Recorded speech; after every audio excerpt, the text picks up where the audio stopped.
when you're in there working with a client, what are the most common challenges you experience, and what could a client do to make this easier on everybody?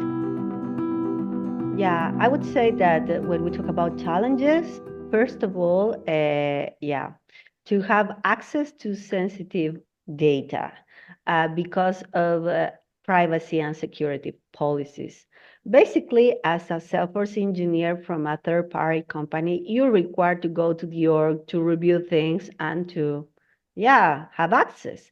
But unfortunately, there are some companies that are really strict, and they need to like provide and follow a lot of processes internally, so we need to wait, and that takes time.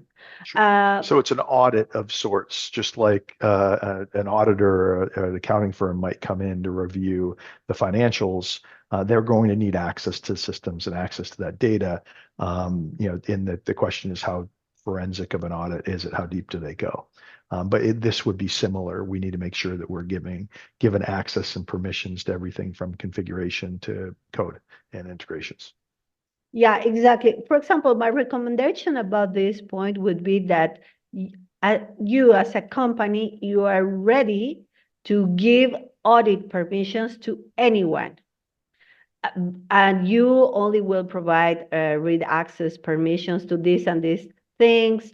If it's sensitive information, of course, probably we will need to sign, yeah, An NDA or confidential. whatever. Yeah. Exactly. So that would be the way. And then another problem that I would say that, yeah, it's not a problem yet, it's a challenge, but if you cannot move forward, at some point it will be a problem.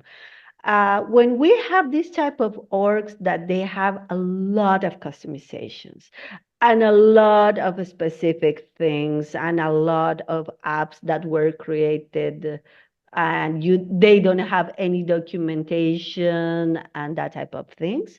When we need to deal with these highly customized Salesforce instances, uh, this whole complexity, I guess that it's really hard to find the right people that can provide the knowledge, Okay. because the right people probably, I don't know, left the company, they are in holidays, so this is another bottleneck.